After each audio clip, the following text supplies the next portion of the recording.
Be me a couple of years into my university degree. Just trying to get through it, you know? My major is something that actually leads to a job. Think numbers, concrete facts, things that are either right or wrong. I like it that way. Simple. The university, in its infinite wisdom, requires everyone to take a certain number of humanities courses to become well-rounded. Whatever that means. It just feels like a way to make you pay for more classes you don't need. I scroll through the course catalog looking for the path of least resistance. Found a course called Introduction to Modern Social Structures. Sounds harmless enough. Probably talk about governments and economies. Easy A, I figured. That was my first mistake. My friend, let's call him Scott, signed up for it too. We were in the same boat, just wanted to check a box and move on. First day of class. We walk into the lecture hall and find a spot in the back. The room is about 60% female, which is pretty standard for these types of classes. The professor walks in, a woman in her mid-40s. She has that look, the one that says she's deeply disappointed in the world, and it's somehow your personal fault. She introduces herself in the course. Within the first 5 minutes, it's clear this isn't going to be about governments or economies. The entire lecture is about power dynamics and systemic inequity. Every other sentence contains the phrase toxic masculinity. Scott and I just look at each other. We knew right then we had made a terrible mistake. She has this way of talking where she splits the world into two teams. No nuance, no middle ground. You're either with her or you're part of the problem. The girls in the front rows are nodding along, taking vigorous notes. A few of them look back at the guys in the room with this look of pity and accusation. It felt like we were already on trial for something. The first couple of weeks were a masterclass in psychological warfare. She'd ask a question to the class. If a girl raised her hand, the professor would beam, "Yes, an excellent point. Thank you for that valuable insight." If a guy raised his hand, her face would tighten. She'd listen with her arms crossed, head tilted, like she was just waiting for him to say something she could dismantle. One guy tried to offer a different perspective on a topic. She cut him off mid-sentence, told him his viewpoint was a textbook example of unexamined male privilege, and that he needed to do the work of listening to other voices instead of centering his own. The guy just sank in his chair and didn't speak for the rest of the semester. After that, none of the guys ever asked questions again. We learned the rules of the game: stay silent, be invisible. Scott and I would just sit in the back and text each other, making fun of the buzzwords. It was our only way to stay sane. She made it clear that your grade wasn't just about what you knew, but about whether you understood her perspective, which really just meant agreeing with her, loudly and often. Assignments were all essays on vague topics. Things like, discuss how your personal identity intersects with societal power structures. It was impossible to get a good grade if you were a guy. I tried to write a neutral, well-researched paper. Got a C with a note that said I failed to meaningfully engage with the core concepts of the material. Scott wrote a paper basically saying the same thing but got a D. His note said he exhibited a concerning lack of self-awareness. Meanwhile, a girl who sat near us got an A+ for a paper that was just a page and a half of pure word salad about her feelings. We saw her showing it to her friends. It was barely coherent, but it was the right kind of incoherent. It was frustrating, but we figured we could just scrape by with a passing grade and be done with it. Then came the announcement about the midterm exam. The professor stood at the front of the room with that smug little smile of hers. She said the midterm would account for 40% of our final grade. It was designed to be a rigorous evaluation of our comprehension and critical engagement. You could feel the anxiety spike in the room, at least on the male side of it. The day of the exam arrived. It was one of those classic in-class pen and paper deals. She walks in carrying 2 stacks of papers. They're clearly different colors. One is light blue, one is light green. Scott nudges me. Dude, look at that. 2 different tests. I shrugged it off. It's probably just to stop people from cheating. Version A and version B, you know? He didn't look convinced, but we dropped it. The professor starts handing them out. She walks down one aisle, handing the blue papers only to the female students. Then she walks down our aisle, handing the green papers to all the male students. It wasn't subtle. It was methodical. My heart sank. Scott was right. This wasn't right. She gets back to the front of the room. You have 1 hour. Begin. I flip the paper over. It's 3 long-form essay questions. The first question: analyze the semiotics of patriarchal expression in post-industrial media landscapes and discuss its role in perpetuating hegemonic masculinity. I read it 3 times. I had no idea what it was even asking. It used terms we'd never even heard in the lecture. I look at the second question. It was even worse. Something about epistemological frameworks of oppression and intersectional paradigms. This wasn't a test. It was an execution. I look up. Every single guy in the room has the same look on his face, a mixture of panic and defeat. Pencils weren't moving. People were just staring at the page. Then I look over at the girls. They were writing away, furiously, confidently. Some of them were already on their second page. There was no struggle, no hesitation, just the sound of their pens flying across the paper. The hour felt like an eternity and a few seconds all at once. I spent the whole time just trying to write something, anything, that sounded vaguely intelligent. I threw in every buzzword I could remember from her lectures, hoping something would stick. It felt like trying to build a house with smoke. When she finally called time, I hadn't even finished the second question. I handed in my paper, feeling completely dejected. Scott and I walked out of the lecture hall without saying a word. We knew we had just bombed it. We weren't the only ones. All the guys were gathered outside, comparing notes. Everyone had the same impossible questions. Everyone was lost. A week later, the grades were posted online. I logged in with a sense of dread. I scrolled down to the course name. Midterm exam, 18100. Grade, F. My stomach dropped. I had never gotten a grade that low in my entire life. I immediately texted Scott. He got a 22100, also an F. We started a group chat with a few of the other guys from the class. The story was the same for every single one of them. F's and D's across the board. The highest grade any guy got was a 45. Then the girls started posting in the main class discussion forum. OMG got a 98 on the midterm. So easy.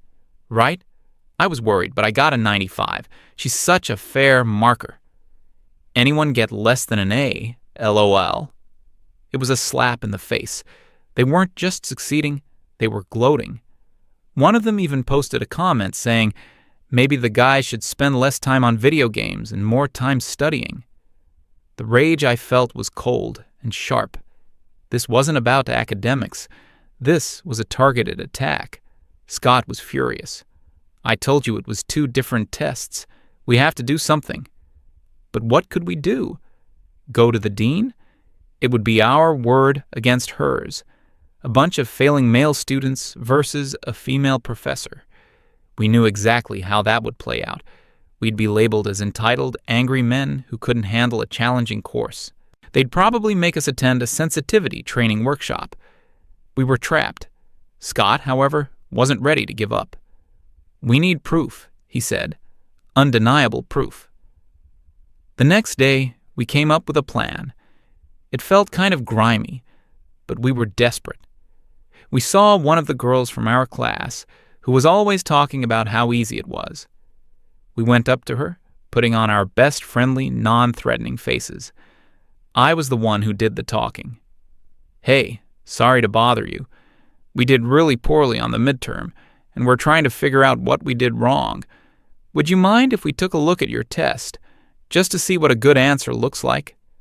She looked us up and down, a little skeptical. Then she gave this pitying smile. "Oh, you poor things. I heard some people found it difficult." She pulled the blue paper out of her binder. "Sure, I guess. Don't copy it for the final, though," she said with a little laugh. We thanked her profusely and said we'd just take a quick picture of it for reference. She shrugged and let us. We walked away, and as soon as we were around the corner, we pulled out the photo on my phone. We huddled over it, and the injustice of it all hit us like a physical blow. Her first question was, "Define social structure and provide 3 examples from your daily life." Her second question, "Who was Karl Marx and what was his main theory about class conflict?" Her third question, "Explain the difference between equity and equality." These were questions from a high school textbook. They were simple, direct, and based entirely on the core material of the first few lectures. There was no jargon, no philosophical traps, no academic gibberish. It was a completely different test, an infinitely easier test. We finally had the proof, black and white, or rather, blue and green. We had the evidence of a system rigged against us. The problem was what to do with it. We still had the same dilemma. If we took this to the university administration, she would find a way to spin it. She'd say it was an equitable assessment model. She'd claim she was using differentiated instruction to challenge different groups of students appropriately. She'd bury them in academic jargon and social justice rhetoric until they just gave up. And we would still be the bad guys. Frustrated, we decided on a direct and probably stupid approach. We decided to confront her ourselves. We looked up her office hours, Tuesday afternoon. We walked to her office, hearts pounding. We felt like we were walking into the lion's den. Her door was open. She was sitting at her desk, typing away. A couple of her star female students were sitting in the chairs opposite her, chatting with her like old friends. We knocked on the doorframe. She looked up, and the smile on her face vanished the second she saw us. It was replaced by a look of profound annoyance. "Yes?" she asked, her tone dripping with impatience. The 2 other students turned and stared at us, their expressions equally unwelcoming. I took a deep breath. "Professor, can we talk to you for a moment about the midterm?" She sighed dramatically. "I've already told a dozen of your classmates that I don't regrade exams just because you're unhappy with the outcome." Scott stepped forward. "This isn't about the grade. It's about the test itself." He pulled out his phone and showed her the side-by-side pictures. Our impossible green test next to the girls' laughably easy blue test. We noticed there were 2 different versions of the exam. Could you explain why they were so drastically different in difficulty? We expected her to get defensive, to deny it, to stammer. She did none of those things. She glanced at the phone, then looked back at us, and a slow, smug smile spread across her face. It was the most condescending expression I have ever seen. She leaned back in her chair, steepling her fingers. The 2 girls in her office were now openly smirking. They knew what was going on. They were in on it. The professor looked at us like we were insects. "Are you familiar with the concept of a handicap in golf?" she asked, her voice calm and patronizing. "You give the weaker players an advantage to make the game fair. I view my classroom the same way." I couldn't believe what I was hearing. She was admitting it, proudly. "So, you're saying you deliberately gave us a harder test?" I asked, my voice shaking a little with anger. "I'm saying," she said, leaning forward, "that for centuries, the educational system was designed by men, for men. It rewards a very specific type of aggressive, linear thinking that privileges the male brain. My methods are simply an attempt to correct that imbalance." She gestured to the 2 girls beside her. "Some students come into this classroom already at a disadvantage, burdened by societal expectations and historical oppression.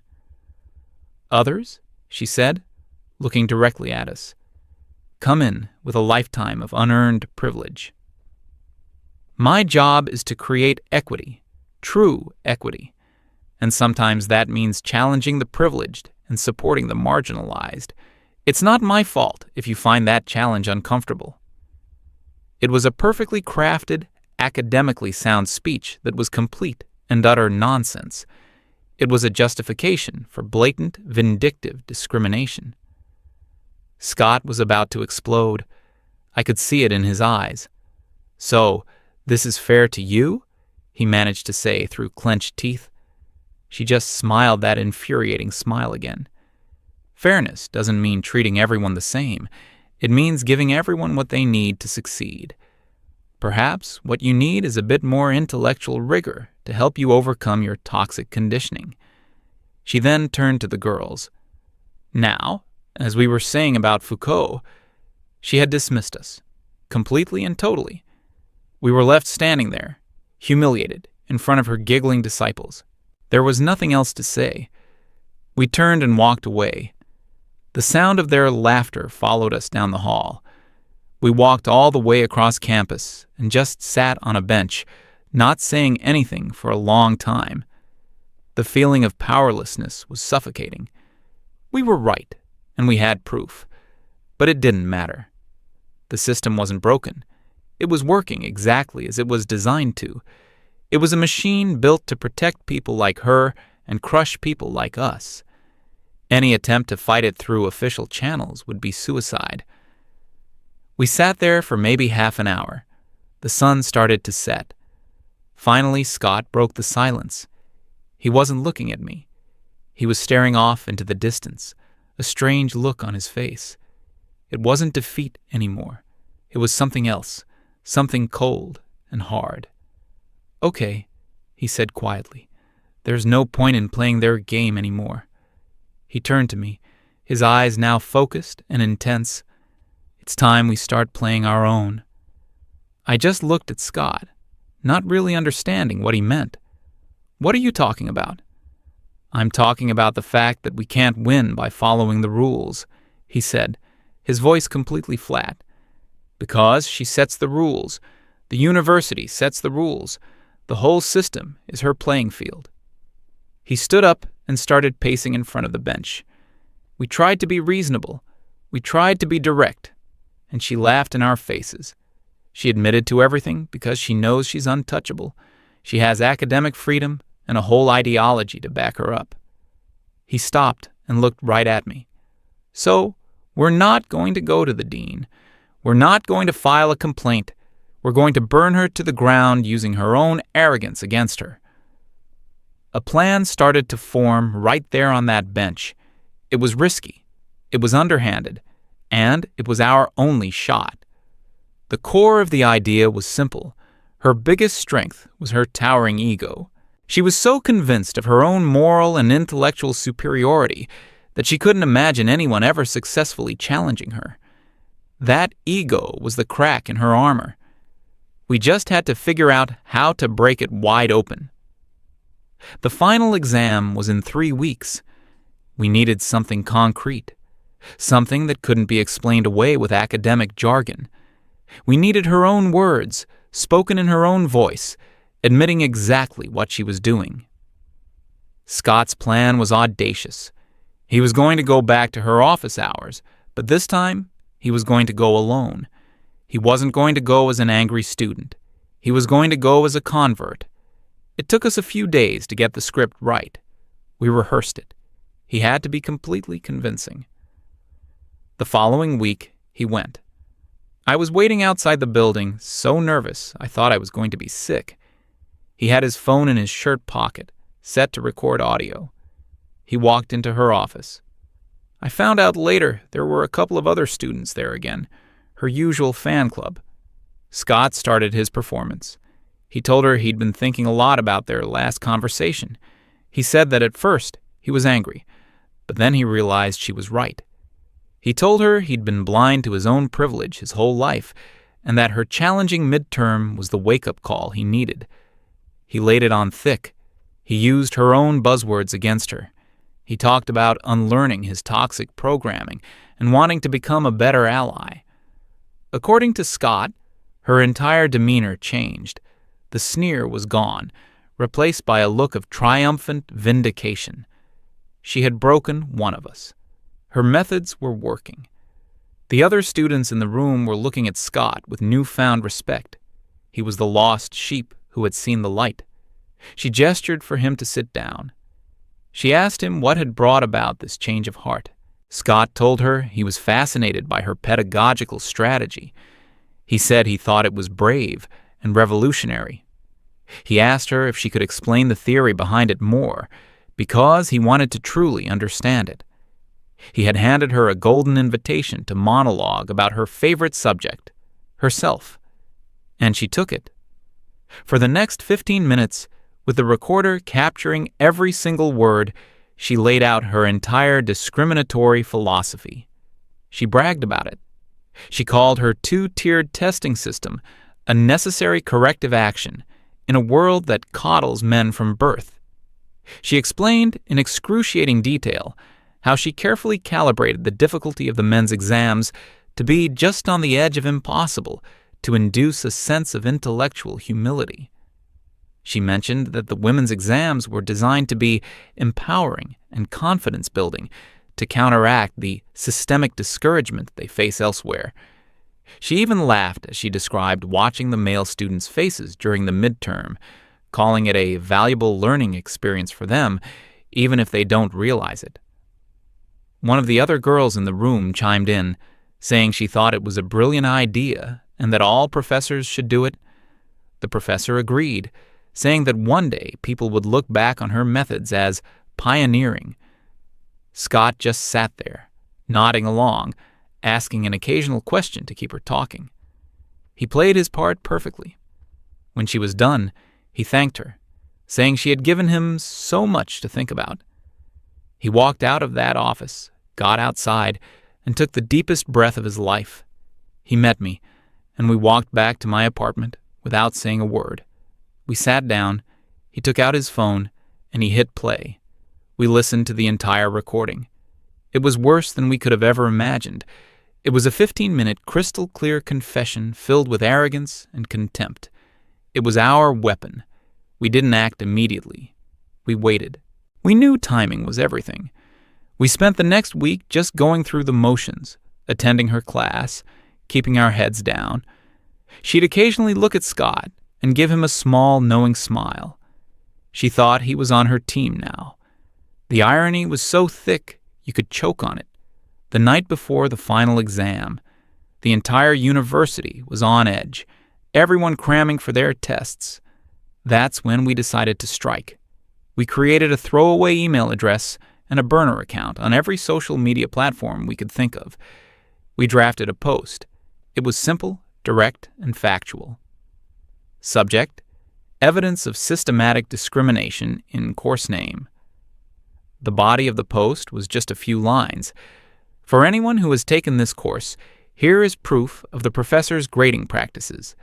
Attached are 2 files. The first is a side-by-side comparison of the midterm exams given to male and female students. The second is an audio recording of the professor explaining her methods in her own words. We attached the picture of the 2 exams, also MP3 file. Then we hit send. We posted it on the university's main subreddit. We posted it on the student-run Facebook pages. We sent it to the campus newspaper. We sent it to a few online blogs that we knew would be very interested in this kind of story. And then we shut my laptop, turned off our phones, and went to bed. The next morning, I woke up and the world had changed. When I turned on my phone, it was immediately overwhelmed with notifications. The story was everywhere. The subreddit post had thousands of upvotes and hundreds of comments. Guys from previous years were coming out of the woodwork, sharing their own horror stories from her classes. I thought I was just stupid. This explains everything. She failed me on a paper because I quoted a male author. She said his perspective was irrelevant. My GPA took a permanent hit because of this class. I'm so glad someone finally exposed her. The Facebook posts were being shared by the thousands. Parents were commenting, outraged. Alumni were commenting, disgusted. By mid-morning, the campus newspaper had run a front-page story on it. The audio file was the kill shot. No one could argue with it. There was no ambiguity. It was a direct, proud confession of discrimination. We went to take the final exam. It was supposed to start at 9 a.m. We get to the lecture hall, and there's a crowd of students outside, all talking. The air is buzzing. The professor is nowhere to be seen. A few minutes later, the department head, a flustered-looking man in a rumpled suit, shows up. He announces that due to unforeseen circumstances, the final exam has been canceled. A huge cheer went up from the crowd. He then announced that the university was launching a full and immediate investigation into the allegations. He looked terrified. The university's PR machine was in full meltdown. The fallout was swift and brutal. The story got picked up by local news, then national news outlets. It became a case study in academic malpractice. The professor was immediately placed on administrative leave. She released a statement through her lawyer claiming the recording was taken out of context and that her methods were academically sound and pedagogically justified. Nobody bought it. The audio was too damning. A week later, we got an email from the university registrar. It stated that due to the extraordinary circumstances, all grades for our class for that semester were being retroactively changed. Every single student was given a pass grade, which would not affect our GPAs. It was a total victory. We didn't have to suffer for her insanity. 2 weeks after that, the university quietly updated its faculty directory. Her name was gone. Her profile page was a 404 error. An internal email later confirmed that she had been separated from the university. She was fired. Scott and I went out for a beer that night to celebrate. We sat at a table, not really saying much. It was surreal. We had been two guys, backed into a corner, with a system designed to ignore us. We had no power, no authority, no one on our side. But we had the truth, and we had a plan. We saw firsthand that these people, who act so high and mighty, so untouchable, are often just bullies with a fancy vocabulary. Their ideology is a house of cards, and all it takes is one good push to bring the whole thing down. The best part was, she never knew it was us. We were just two more faces in the crowd. To her, we were just a couple of the dumb, privileged boys she held in such contempt.